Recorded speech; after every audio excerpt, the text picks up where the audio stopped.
Just what the internet needed. Fresh takes, unimpeded on movies. The tears and the laughter. Sounds like a job for silver screen capture. Greetings, I'm Stephen Michael Brown, the founder and chief film critic of SilverScreenCapture.com.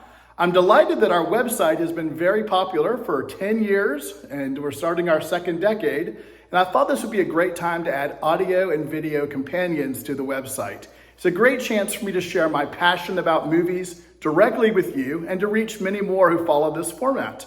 Look forward to sharing different news and reviews each and every week, and to be able to tell you about some upcoming movies we're seeing at the Atlanta Jewish Film Festival, the Atlanta Film Festival, Sundance Festival, and beyond. And to be able to share information about movies that are coming to Netflix and Prime and Apple and Hulu and some of the different sites that you might follow, as well as those that are still playing in the multiplex, bringing people back into the theaters after the pandemic. I look forward this week to telling you about some movies that we're very buzzed about for a variety of reasons, but one of those reasons was not that they were movie musicals. So a lot of people went to see the movies in theaters only to find out that it was a musical. Many of us went there because those were musicals, but I definitely wanted to share with you how these stack up. These movies are Mean Girls and Wonka and The Color Purple, and I look very forward to sharing with you my reactions. My first movie musical to examine today is Mean Girls, the 2024 version, co-directed by Samantha Jane and Arturo Perez Jr. If the North Shore High School mathletes were here, they would ace this calculation.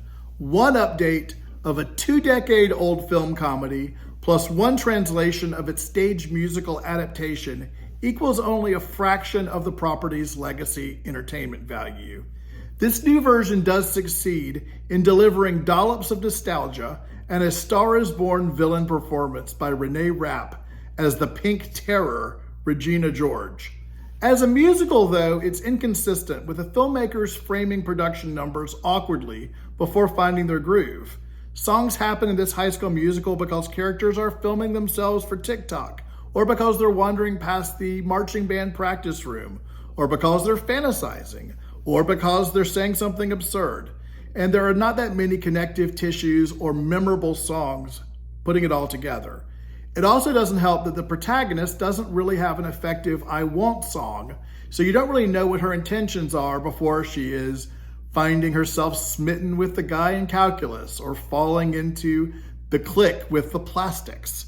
And so there are some great voices in this movie, namely folks who voiced Moana, or were the lead in A Strange Loop on Broadway. So there are many great performances in it. And of course you get Tina Fey and Tim Meadows back in their teacher roles. They don't really make a lot of impression here. There's quite frankly some awkward choreography with kids behaving like African animals. That isn't great. But Rapp's vampy antihero certainly has the most fun with her role. And there are some creative montages leveraging social media to amplify the antics. So for those who love the original film and want to revisit its sly psychology put to music, there's a lot of fun to be had here. It's largely a missed opportunity, though, 20 years later to say something new or differently about the way girls treat each other in high school. I gave the first one a B and I give this one a C+. Next up is director Paul King's fantasy family musical, Wonka. Expect an everlasting gobstopper of a smile on your face as the greatest showman of the chocolate-loving world headlines this delightful new origin story. Timothée Chalamet plays the confectioner who arrives in Europe with a dream of opening his own candy shop, only to be chock-blocked by a series of rivals. Chalamet is absolutely enchanting, and he does summon his theater kid charms to embody a crooning, inventive optimist, not yet cynical to the ways of the world, and not yet banishing anyone to the fudge room. He embarks on a series of adventures, gracefully sparks imagination, and engages in deft wordplay as he showcases his great new giddy inventions. The whole ensemble is a hoot, including Olivia Colman as a wicked innkeeper, Rowan Atkinson as a priest with a sweet tooth, and Hugh Grant as a surly Oompa Loompa. King's whimsical palette and maximalist production design sets the stage for fabulous surprises and sly humor around every corner. And Jodie Talbot and Neil Hannon, the frontmen of the Irish band Divine Comedy, bring uplift in the form of old-fashioned Broadway-style songs. When the plot shifts to an all-out heist mode for a while, it's a little less interesting, but like a string of taffy, Timmy springs it right back into sentimental health. This is definitely the non-ironic family feature of the year, with just enough bite to keep everyone satisfied. And despite the fact that no one thought this movie would be good, it is a hit, and I give it a B+. Our third film on our reviews today is Blitz Bazawull's adaptation of The Color Purple. There's very little resisting Alice Walker's most iconic work in any of its forms. The 1982 Pulitzer Prize-winning novel, the 1985 Steven Spielberg Oscar-nominated movie, the elaborate Broadway 2005 musical stage show, or even the more acclaimed 2015 revival. But don your lavender, orchid, magenta, and violet hues and grab your best friends to enjoy another inspiring telling of this ode to sisterhood in a crowd-pleasing movie auditorium.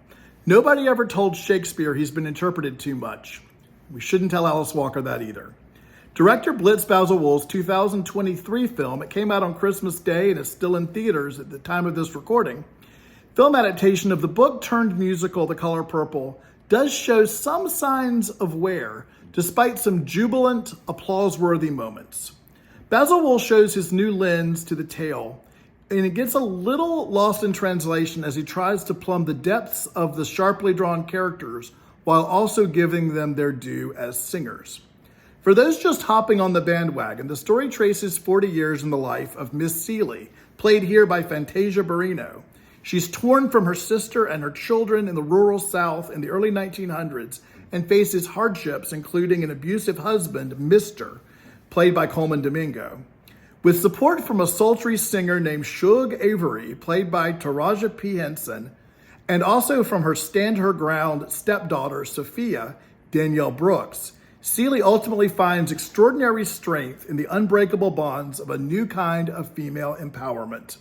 This new production includes 3 iconic and melodic moments of sonic uplift so potent, and a final reel so tear-jerking and triumphant, Bazawull reveals his exposition a bit too much like a greatest hits for those who know the story rather than those who are discovering it fresh as the characters would experience it. He also doesn't land exactly how to effectively execute the musical numbers. Are they real or are they fantasy? Lived in or larger than life? Until he hits the stride of Barnburner's Hell No, Push the Button, and I'm Here. This reimagining is handsomely photographed, poignantly acted, and has a stirring finale. Barrino is so good, in fact, in the final reel that one might wish that she was extended more of a showcase early on in the film. This new purple is recommended for the timeless story, the strength of the ensemble, and the bursts of greatness that blossom just when you need something beautiful to savor. I give this film that opened on Christmas Day 2023 and is still in theaters at the time of this recording, a B. Hey, thanks so much for tuning in to Silver Screen Capture. Please subscribe and comment about topics you'd like to see me cover, movies you'd like to see me review, or even if you agree or disagree with my thoughts on the movies. I'd love to hear. I'm going to continue to publish at silverscreencapture.com with news and reviews each week. But I'd also love to engage with you here, so I look very forward to that. It's a great place for us to connect about the movies. Thank you for bringing me into your world to help capture the essence of why we love the movies. Just what the internet needed. Fresh takes, unimpeded on movies. The tears and the laughter. Sounds like a job for Silver Screen Capture. Should you rush out and see it? Should you take it or leave it? He'll give you the knowledge you're after. Day in the life of Silver Screen Capture. Kung Fu fighting, moody lighting, holy terror, golden era, monsters snarling, indie dark. darling, can't you smell the popcorn calling? Bright lights, red carpet rolled out for insights, leaving you no doubt there. Quick film reviews coming at you. Take a seat, it's silver screen capture. Silver screen capture.